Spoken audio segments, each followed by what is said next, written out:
Hello दोस्तों आप लोग कैसे हैं। उम्मीद है आप लोग खुश होंगे, प्रसन्न होंगे।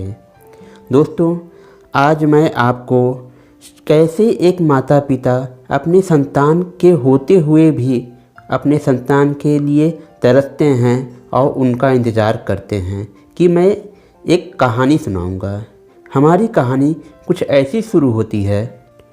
विश्वास साहब अपने आप को बहुत ही भाग्यशाली मानते थे। कारण यह था कि उनके 2 पुत्र थे और दोनों पुत्र जो थे आईआईटी पास कर चुके थे और अमेरिका में 1-1 करोड़ की सैलरी पे वो जॉब किया करते थे और विश्वास साहब भी जॉब किया करते थे।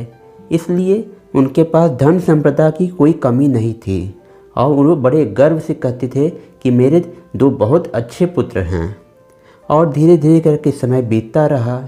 विश्वास साहब भी और बूढ़े हो गए और जब वो बूढ़े हो गए तो जब उनका रिटायरमेंट हो गया तब उन्होंने अपने दोनों पुत्रों को फ़ोन करके कहा कि बेटा, अब मैं रिटायर हो गया हूँ, अब तुम लोग भारत वापस आ जाओ। तो उनके जो बच्चे थे उन्होंने कहा, ऐसा है पिताजी, हम लोग तो नहीं आ पाएंगे, आप ही हमारे पास आ जाओ। पुत्र मोह की वजह से वो भारत को छोड़ वो अमेरिका पहुंच गए। पति पत्नी दोनों कुछ दिनों अमेरिका में रहे और वहाँ की आमो हवा जब उन्हें पसंद नहीं आई, वह भारत फिर से वापस चले आए और अपने बेटे और बहू और बच्चों को वहीं पे ही छोड़ दिए। उसके बाद विश्वास साहब जी मन में अंदर ही अंदर उदास रहते थे, लेकिन वह अपनी उदासी को हमेशा अपने पत्नी से छिपाते थे, क्योंकि अगर वो अपनी उदासी अगर दिखाते तो उनकी पत्नी और ज़्यादा दुखी हो जाती। समय धीरे धीरे करके बीत रहा था।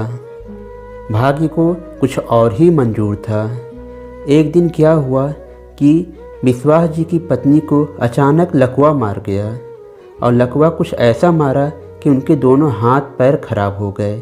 वह पूरी तरीके से बिस्तर पे पड़ गई, ना मुंह से कुछ बोल पाती थी, सिर्फ उनकी आंखें और उनके कान काम किया करते थे। विश्वास साहब जी इसे भी विधि का विधान मान के हंसी से स्वीकार कर लिया और उसके बाद वो अपनी पत्नी के सेवा भाव में लग गए। भोजन, दवा, बाकी सारे काम वो नित्य प्रति दिन अपने हिसाब से, दिनचर्या के हिसाब से करना शुरू कर दिया। समय और बीता। एक दिन विश्वास जी काफ़ी ज़्यादा थक गए थे और उन्होंने अपनी दवा लेना भूल गए और बिस्तर पे जाके सो गए। जब वो सो गए उसी रात उन्हें हार्ट अटैक आया, जिसकी वजह से उनकी मृत्यु हो गई। सुबह जब उनकी पत्नी जब उनका इंतज़ार करने लगे और जब वो नहीं आए तो उनकी पत्नी ने किसी तरीके से अपने प्रयत्न किया कि वो अपनी आवाज़ अपने पति के पास में पहुंचा सकें, लेकिन जब ऐसा नहीं हुआ तब वो समझ गई कि मामला कुछ बहुत ज़्यादा गंभीर है।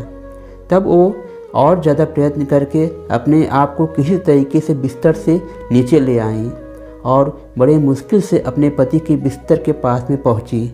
और उसके बाद वो अपने पति को जब उन्होंने किसी तरीके से हिलाया, पति ने जब कोई भी संकेत वापस नहीं दिया, तब वो जान गई कि मेरे पति अब इस दुनिया में नहीं हैं और वह वहीं पर रोने लगी। लेकिन उसके बाद भी उनको जो है यह समझ में आ गया कि इस कमरे में हमारे दोनों के अलावा और कोई नहीं है, अब इनका अंतिम संस्कार करने का प्रबंध करना पड़ेगा। और उन्होंने जो है पास में जो घर के एकदम बीचों बीच एक टेलीफोन रखा हुआ था, उन्होंने सोचा मैं किसी तरीके से टेलीफोन के पास में पहुंच के पड़ोसियों को बुलाऊं। और उसके बाद कई घंटों की मशक्क़त के बाद वो किसी तरीके से उस टेलीफोन के पास में पहुंची और किसी तरीके से उन्होंने नंबर लगा के पड़ोसी को फ़ोन लगाया। पड़ोसी ने जैसे ही फ़ोन उठाया कोई भी आवाज़ नहीं आई, लेकिन विश्वास जी के घर का नंबर वो समझ गए कि मतलब मामला गंभीर है। सारे मोहल्ले इकट्ठा हो गए। दरवाज़ा तोड़ के जब घर के अंदर घुसते हैं तो क्या देखते हैं, विश्वास जी बिस्तर पे अचेत अवस्था में पड़े हुए हैं और टेलीफोन के पास में उनकी पत्नी मरी हुई पड़ी हुई है। यह देख के सारे कॉलोनी दुखी हो गए और उसके बाद सारे कॉलोनी लोगों ने मिल के उनका अंतिम संस्कार करने का प्रबंध किया। कॉलोनी के जितने लोग थे सब लोगों ने कंधा दिया, लेकिन विश्वास जी और उनकी पत्नी को जो 2 कंधों की ज़रूरत थी, लेकिन वो 2 कंधे उनके पास ना आ पाए। शायद वो 2 कंधे 2 करोड़ रुपए की कमाई की मार से पहले ही दब चुके थे। दोस्तों, अपने बच्चे को उचित शिक्षा के साथ साथ में अच्छे संस्कार भी दीजिए, जिससे वो जहाँ भी जाएं अपने बड़ों का सम्मान करें, अच्छा आचरण करें और अपने परिवार का नाम रोशन करें। इस तरीके से मेरी कहानी और मेरी बात दोनों यहीं पे समाप्त हो जाती है। उम्मीद है आपको पसंद आई होंगी। दोस्तों, अगर आपको पसंद आई हो इसे ज़्यादा से ज़्यादा लाइक करें, शेयर करें और मेरे चैनल को ज़रूर सब्सक्राइब करें। मैं अगले वीडियो में फिर एक अच्छी नई कहानी और नई जानकारी के साथ में मिलूँगा। तब तक के लिए आप मुझे इजाज़त दीजिए। नमस्कार।